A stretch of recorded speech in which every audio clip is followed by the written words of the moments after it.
He is risen. Sometimes we can find those words to Easter Sunday. But what we know as Christians is that Easter is not simply a day. It's a new era. It's a new era in history. On Easter, everything becomes new. Lots of things come back to life, not just Jesus. He's just the first. So I want to spend the next few weeks talking to you about some of the people in the gospel story that need resurrection. They're waiting for a resurrection.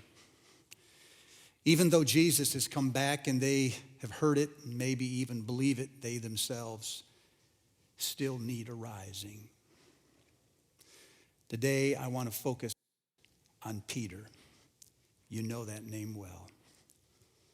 About a month ago, my dad reminded me of a verse in 1 Peter chapter 2, where Peter said, "To you then who believe, he is precious." That word precious means valuable, means one of a kind. It means priceless. It's irreplaceable.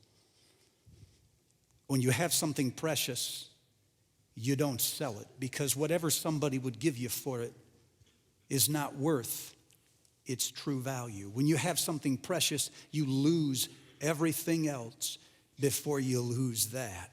You hold on to it. You don't bargain with it.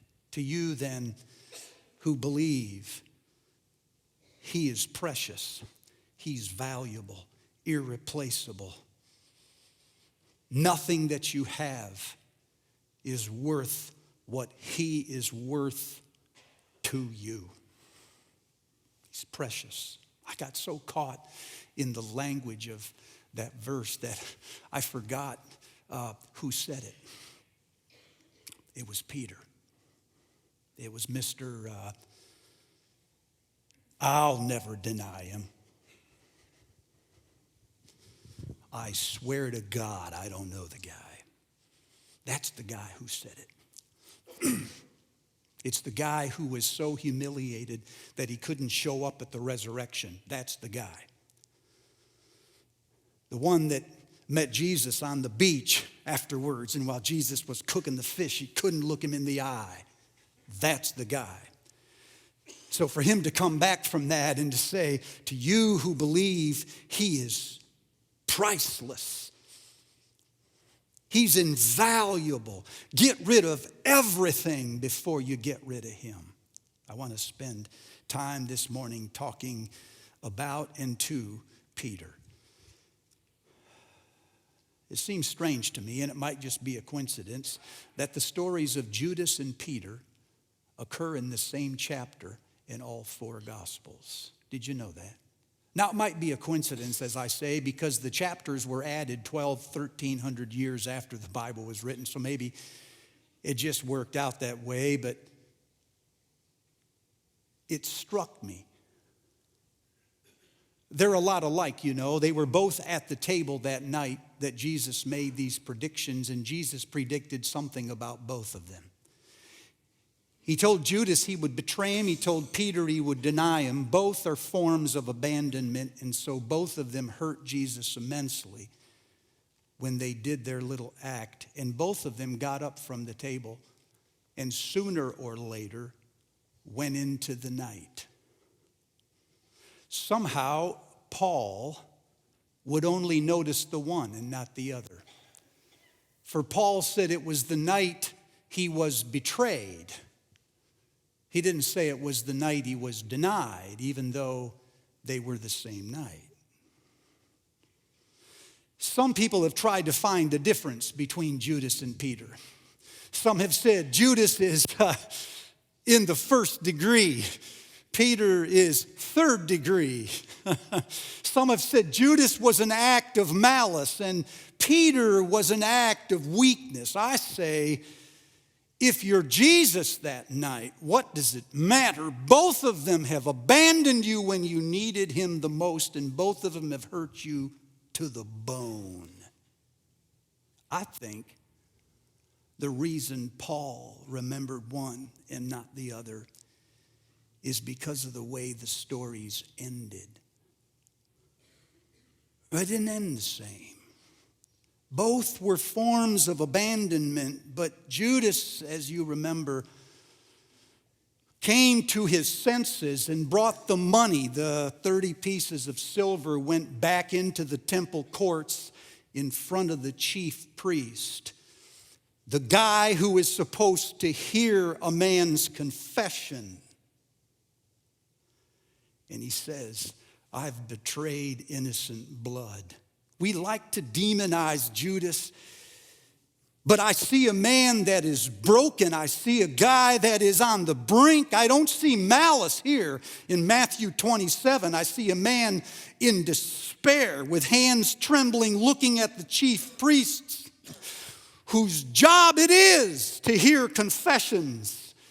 And he says, I have betrayed innocent blood. And the priest, with a wave of his hand, says, what is that to me?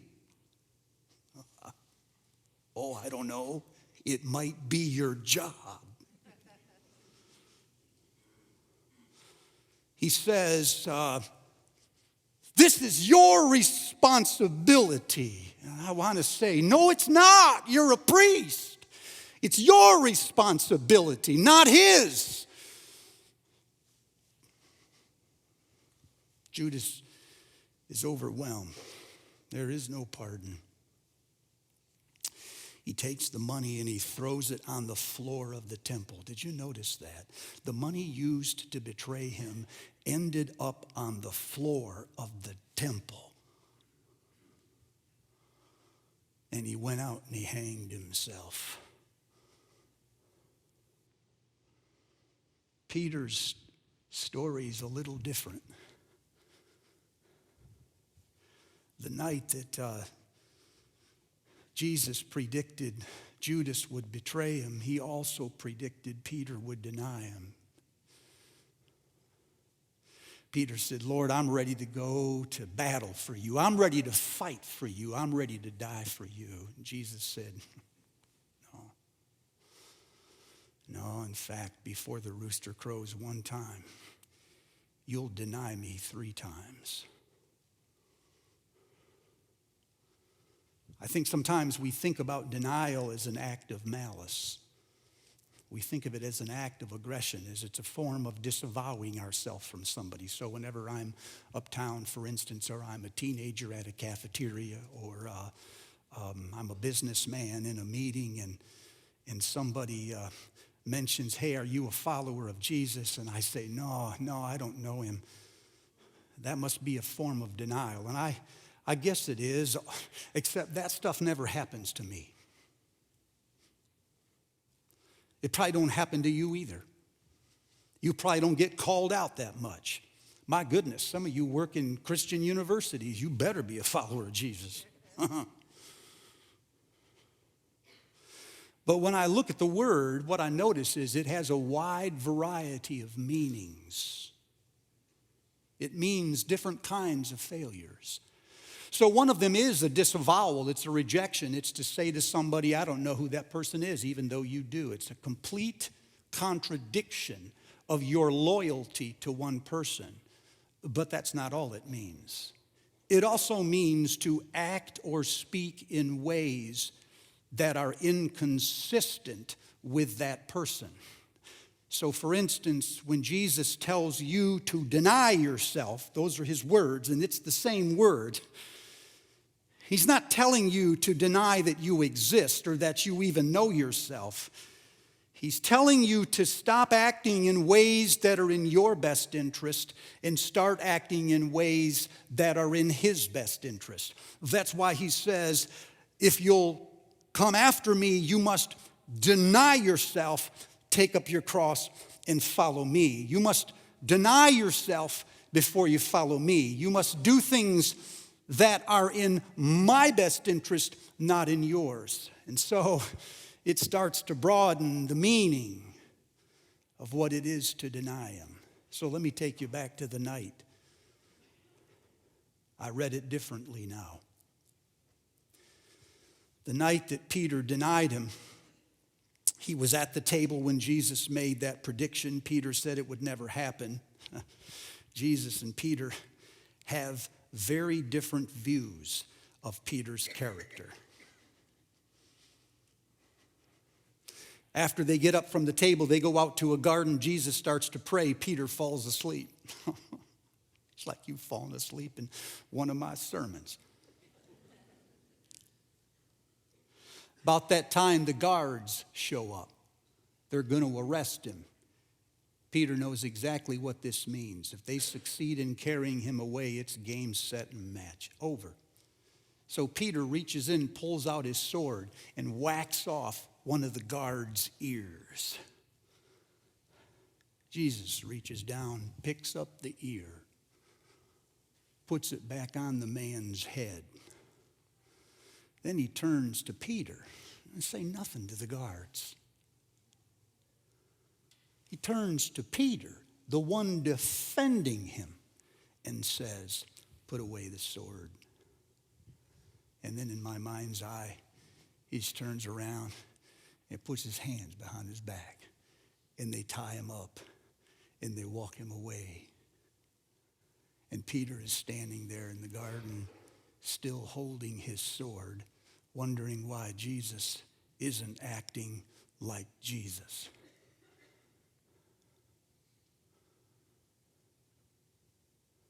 This is 0 hour. You talk about a kingdom all you want. But now that you have a regiment in front of you, this is your finest hour.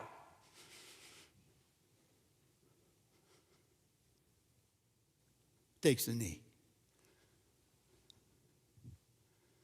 Peter says, "I'll fight for you. I'll die for you." And to prove it, he pulls his sword out and he's ready to get into a battle. And Jesus calls him down and Jesus takes a knee. So when Peter says, "I don't know him," maybe he's telling the truth. I don't know him. I thought I knew him, but I don't know him. The one that I knew was supposed to do something right now, and he does nothing. There's nowhere in it does Peter accuse Jesus of being a charlatan. He never says Jesus is not who he said he was. He just says, "I don't know him." Because the one I knew was going to stand and fight when the kingdoms were clashing. And he just turns around like he's beat and he walks away in the company of guards. I did what I was supposed to do. Jesus, aren't you supposed to do something right now? I don't know whether this is Peter's lack of courage or whether it's just Peter's profound disappointment. I prayed and God did nothing. Yeah, we got the elders around, we did the whole oil thing, and she died. And I went into the marketplace and I stood up and my colleagues, and I said, "Thus says the Lord." Oh, gosh, I was so sure of myself that day. And he didn't say a thing. I sold my house. I went off to some mission field to try to reach people for Jesus. I was sure he would meet me there. He never showed up. Now, there's probably a nicer way to say that in church, but in my heart, that's what happened. I don't know him. He might be everything he said he was. But if he is, then he meant something like I don't know, because I don't know this guy. So I start to think that denial is sometimes bigger than just saying, I'm not part of his company. Sometimes it's a withholding ourselves from him. I can't give myself to that anymore. Twice burned, my fault.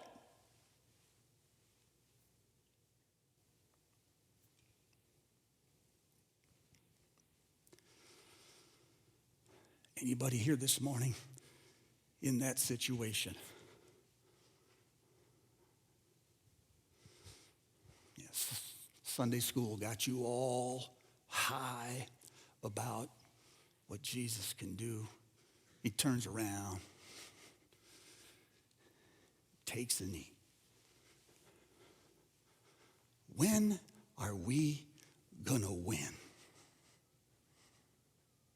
It's time. So I want to talk the rest of this morning. I don't have long, I can see that, to Peter. I think you're out there.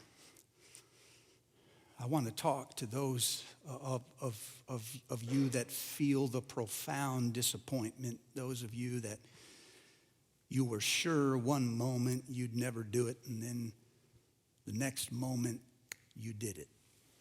Peter teaches me three things. One is that I never see it coming. Oh no, Lord. All the others fall away on account of you. I never will. I never see it coming. Two is that whenever it happens, it's a violation of a relationship. It's not the violation of a law. Let me put that a little differently to you. I think sometimes churches, religion especially, spends too much time thinking about sin. And we don't spend enough time thinking about the relationship. Jesus did not say to Peter, before the rooster crows, you will sin 3 times. He didn't say, before the rooster crows, you'll break the law. He said, before the rooster crows, you'll disown me. Maybe it's just me, but whenever I play Peter, the first thing I worry about is forgiveness. How do I make this right? How do I start over? How do I even the score? How do I erase the sin, the mark, the stain? That is not the question. The question is, how do I reconcile with the man I've disappointed? There is a person on the other side of religion. This is not a code. There's not a formula for repentance and forgiveness. Insert repentance, pull out. It don't work that way. It's a person, people. It's a person. There's a person on the other side of this relationship. And I have been disloyal to a man. So no amount of begging for forgiveness is going to reconcile that relationship. The reason we get forgiveness is to get the barriers out of the way so the relationship can continue. But this is a relationship. You know how many times I've heard Christians banter about which sin, what sin, how many sins is enough?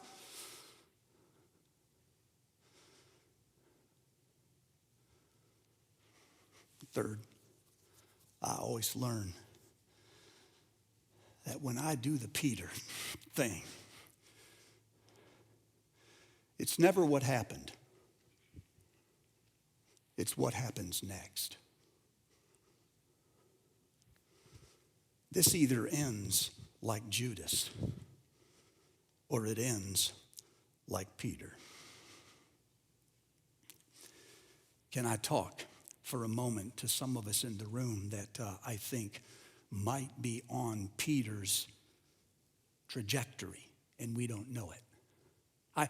I didn't catch this at first. I was going back and reading the story of how Peter did, because I was asking the same thing. How do you go from, I will never fall away, to, in Matthew's account, calling down curses on himself, saying, I swear to God, I don't know him. How do you get there? Does it just happen? And I discovered, no, it doesn't just happen. There's telltale signs. Let me give you a couple to look out for. One of them is, I'm calling it unself-awareness. Peter's overestimating himself in comparison with all the other disciples. What he says in Matthew is, even if everybody else falls away, I never will. He favorably compares himself to the other disciples. Peter has too much self-confidence. He believes he's special. He's unique. So he always sees his positive side, and he never sees the negative side. He doesn't realize that most of the time our vices are simply the underbelly of our virtues. So he'll say, you remember that day when I said to Jesus, you are the Christ, the Son of the living. Remember that day? He looked at me and said, yeah, and you're a rock. And on that rock, I will build my church. One of the disciples said, yeah, wasn't that the same day he said, get behind me, Satan? Yeah, but did you hear what I said to him? See, he's so sure of his virtues. He loves justice. He don't realize that makes him prone to violence. He so surely wants justice, he doesn't see it's making him an angry man. He's quick-witted, first guy to do everything, but he never sees that's what makes him fickle, thin. Doesn't see that. Not self-aware. Look, I don't want to pick on us, but it's possible some of us are not self-aware. In study after study after study, we consistently rate ourselves in the top 10 percentile. I am not making this up. When they talk to students today, they put themselves in the top 10 percentile. 90% of the students think they're in the top 10% of the brackets. Well, dude, you ain't that good at math then, because a good full half of you are wrong, but they're professors in a different study. 80% of the professors put themselves above average. So whatever you learned at grad school, it wasn't math, because we do the same thing with leadership. I'm in the top 10%. We do the same thing with our personalities. We do it with our driving, for crying out loud. Most of us think we are in the top 10 to 20% of the drivers. I've seen y'all. And you've seen me. All I'm saying is, if we consistently rate ourselves better than average at virtually everything, we might be doing the same thing in our spirituality. We might think we are better than we actually are. And so what you might want to do is pull someone aside who knows you really well and say, where are my weaknesses? Now be careful, because they'll tell you. And you shouldn't shut them down. You can't justify them. Well, that's actually, you just blew it. You might want to get alone with God someday, really, and just ask him, what do you know about me that I don't know. Don't tell me all at once. Take a while, but tell me. I also noticed Peter followed at a distance. You might not have caught that in Luke 22. It said when the guards came into the garden to pull him away to the high priest's house, this is what it says. And they took him to the house of the high priest, comma, and Peter followed at a distance. When there's a separation between ourselves and Jesus, other things become more important. And why that is so critical is because somebody told me once that courage is not the absence of fear. It's simply knowing that something else is more important than the thing you fear. So when a person is afraid, but they act in the interests of what they know to be more important, they're acting courageously. As long as we are trailing behind Jesus and other things become more important, it's harder to show courage in that heat of the moment. Because ultimately, we act courageously for the things that are most important.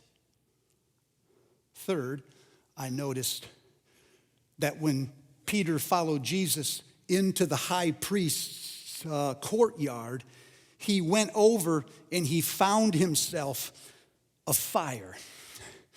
It caught my attention. There's a fire in the courtyard, and it is surrounded by people who are friends of the high priest. And that's when Peter goes over and he joins another company. I was asking myself, where are the disciples in all of this? Somewhere in between the garden and the courtyard, Peter seems to have left the company of disciples, and it's like he's joined another company. This is where the woman sees him and says, wait a minute, aren't you one of him? He says, I am not. Another one says, no, wait, I'm pretty sure I saw you there. He said, I do not belong to them. I don't belong to them. Why this is important is because we become enculturated by the company we keep. So this morning, there are some of us, I think, on a trajectory. The relationship with Jesus is cooled. We've overestimated our allegiance. We're not as lockstep as we thought. We've started to get comfortable in other circles. And I think we ought to be vigilant. But can I close by telling you what happens when you fall? Pastor calls me on the phone 6 o'clock one night. His wife called me earlier that day, just sobbing. She said, Steve, please pray. They're accusing my husband of an affair. He did not do this. I can't believe they're attacking him. We prayed. I hung up. 6 o'clock that night, the husband called me and said, it's true. Steve, there's not one woman, there's 4. I just remember saying, man, what happened? Elder sits with me in a McDonald's restaurant, and he says, it's true. I did touch the collegian inappropriately. The deacon looks at me and he says, it's true. There is domestic abuse going on in my home. The board member says it's true. I have been taking money from the company. I look through the glass in the jail, and the high school coach says, it's true. I was driving while intoxicated. Most of these people are not just professing Christians, they are members of a church, some of them members of our church. I left the list in my office, but when I sat down to tabulate the things that we look at here in College Church in a typical week, it is addiction to pornography, it is affair, it is embezzlement, it is domestic abuse, and it is violence. And I'm not really beating up on anyone. I'm just saying a lot of this stuff comes to church and it hopes for a rising. It needs a resurrection and it can't find one. Can I talk to you? Sometimes all the coolness and the distance and the finding other company will bubble to the top, and it creates a signature moment, a defining act where a person says to themselves, I can't believe that I have done this. I have one word for you, just one. There is a resurrection coming. You just don't know it yet. You don't know it.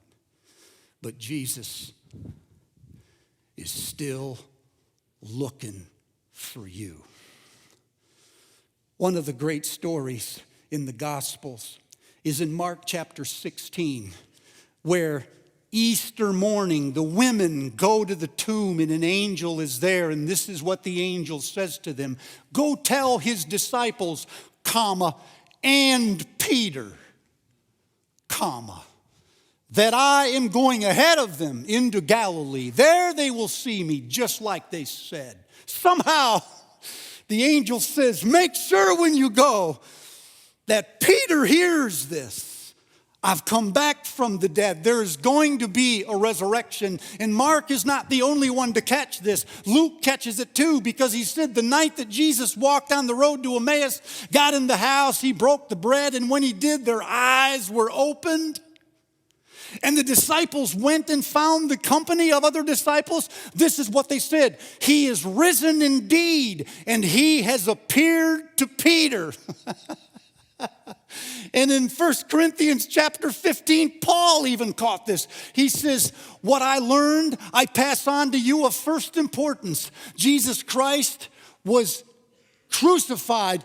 He was buried. And on the third day, he arose from the dead.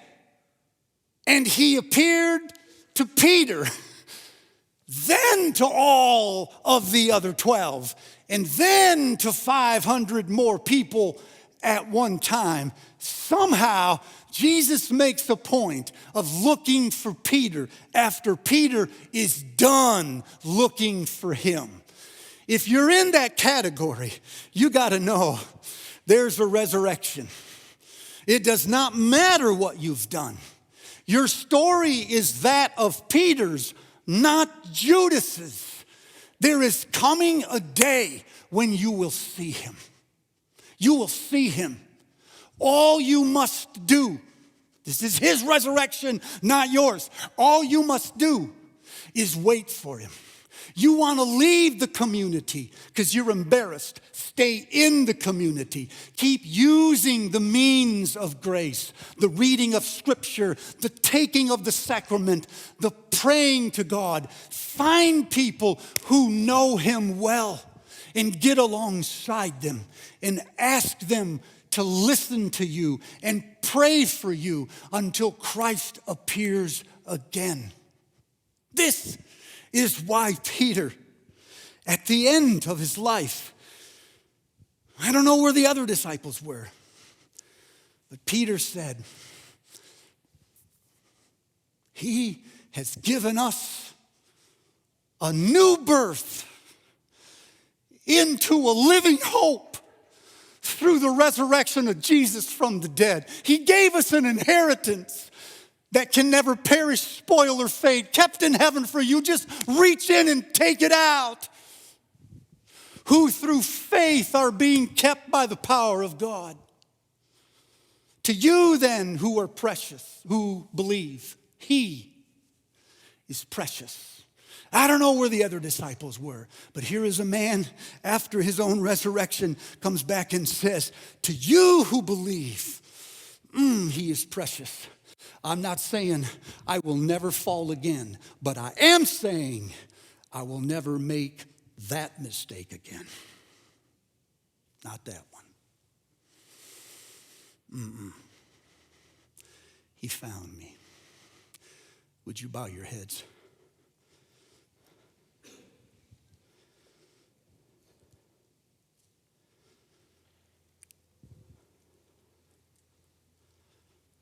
So I think there are maybe two kinds of people this morning. Those who are following at a distance.